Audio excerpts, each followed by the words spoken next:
श्री स्वामी समर्थ मैत्रिणींनो, चला आज मी तुम्हाला दाखवणार आहे कढी पकोडा। त्यासाठी मी इथे अर्धी वाटी जे आहे ते बेसन पीठ घेतलेलं आहे। ते सर्वप्रथम मी मिक्सरच्या भांड्यामध्ये टाकणार आहे। त्यानंतर मी आंबट दही घेतलेलं आहे 1 वाटी। तुम्ही जर दही आंबट नसेल तर 2 वाट्या सुद्धा घेऊ शकता। आता मी हे दही याच्यामध्ये टाकून घेणार आहे। आता यामध्ये मी टाकणार आहे अर्धा चमचा तिखट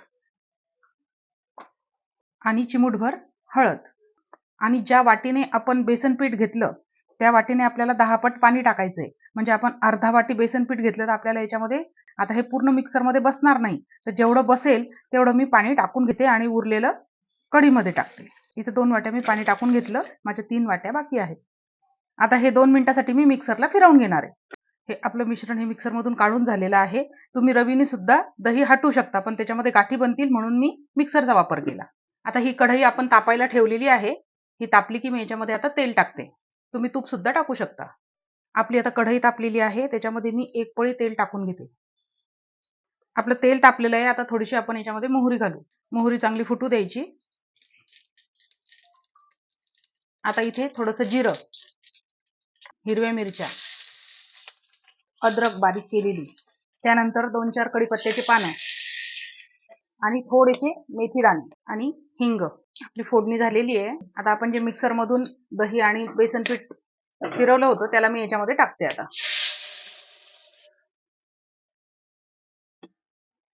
आता राहिलेलं 3 वाटी पाणी मी इथे टाकून घेणार आहे।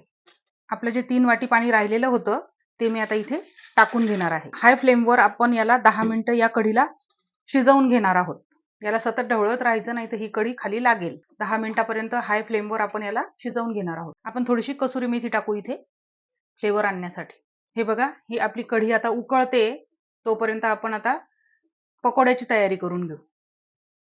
आपल्याला ही कढी हाय फ्लेमवरच शिजवायची आहे। मी इथे एक पातेलं घेतलेलं आहे। पकोड्यासाठी मी घेतलेली आहे 1 वाटी इथे बेसन पीठ। त्याच्यामध्ये मी टाकणार आहे चिमूटभर हळद, थोडंसं तिखट, हिंग, थोडीशी कसुरी मेथी आणि चवीनुसार मीठ। आपलं कढीत मीठ टाकायचं राहिलेलं आहे। कढीत जर मीठ आता टाकलं तर कढी फुटू शकते, म्हणून कढीमध्ये मीठ टाकलेलं नाहीये। आता हे आपण भिजवून घेऊया। भिजवताना पाणी अगदी थोडं थोडं टाकायचं आहे आपल्याला। हे बघा, आता मी थोडं थोडं पाणी टाकून इथे हे मिक्स करणार आहे। तुम्ही हाताने करू शकता किंवा विस्करच्या साहाय्याने सुद्धा इथे करू शकता। खरी मेहनत पकोड्याची इथेच आहे। आपल्याला हे एकाच डायरेक्शनने जवळपास 5 मिनिटं फेटून घ्यायचं आहे। याच्यामध्ये मी इथे बेकिंग सोडा वापरते। याला छान मिक्स करून घ्यायचं आणि आपल्या कढीमध्ये मीठ टाकायचं राहिलेलं होतं। आपली कढी शिजत आलेली आहे।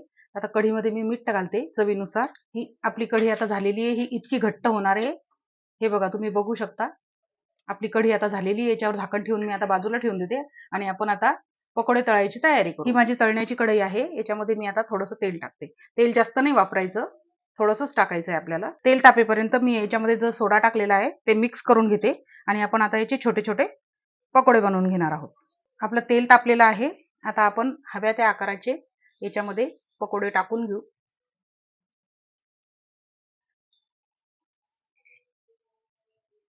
हे आता मी राहिलेले भजे जे आहे, पकोडे जे आहे ते आता तळून घेते। हे राहिलेले आपले ते पकोडे आहे ते तळून झालेले आहे। आता मी हे कढईमध्ये टाकणार आहे।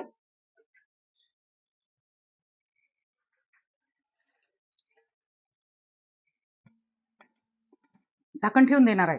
आता आपल्याला याला फोडणी घालायची आहे। त्यासाठी मी इथे छोटी कढई ठेवलेली आहे। आता इथे मी 2 चमचे तूप घेते।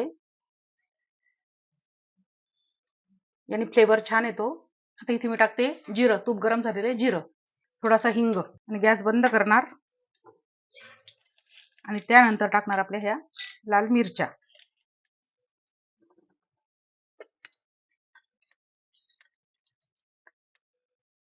आणि फोडणी गरम गरम या पकोड्यांवर टाकणार आणि लगेच झाकण ठेवायचं।